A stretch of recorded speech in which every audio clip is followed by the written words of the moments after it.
Lumbrokinase is an enzyme that's derived from earthworms and has gained a reputation as a natural clot buster because of its ability to break down fibrin, one of the proteins involved in clot formation. So, reputation aside, does lumbrokinase really work? Let's look at the proof. And let's begin with what might be the very first human clinical trial of lumbrokinase. It's an introductory pilot study to see if lumbrokinase helps people with angina. 10 people with angina pain take 500 milligrams of lumbrokinase 3 times a day for a month, in addition to their normal medications. Results. The enzyme was associated with about a 37 to 39% improvement in heart blood flow stress scores. And 6 out of the 10 people also reported improvements in their angina pain.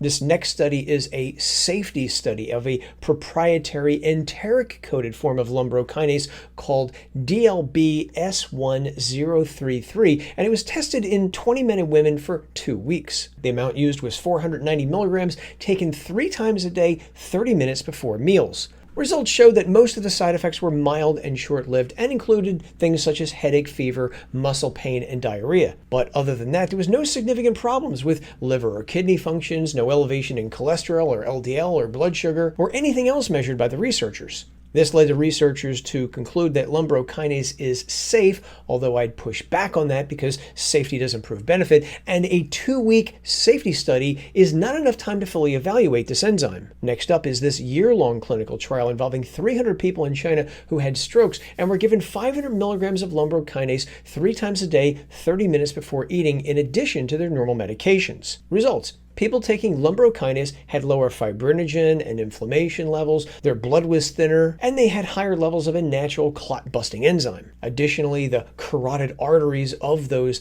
lumbrokinase takers had thinner vessel walls and smaller plaques, while in the control group that didn't get the enzyme, their plaques were actually worse. And most importantly, those taking the enzyme had about 4 to 5% fewer strokes, mini strokes, and heart-related events compared to those who just received the standard care alone. And that brings us to this study conducted in Indonesia, where researchers attempted to measure the benefits of enteric-coated lumbrokinase in those who had ischemic strokes as an add-on to their normal therapy. 180 stroke patients in their 60s are given either the normal standard of care by itself or that same standard care alongside lumbrokinase daily for 1 month. Results show that the severity of strokes appeared to improve slightly more in people who were taking the lumbrokinase enzyme compared to those who just received the normal standard of care. They also report that those taking the enzyme also regained more independence for daily life activities like walking and dressing and eating. Now, to give you a better idea of the lay of the land here, here's a summary of the studies I just presented, along with their results and how much lumbrokinase was used in each clinical trial. Take notice of the amounts used and pay particular attention to the last column, which summarizes some of the potential problems I noticed with these studies. In short,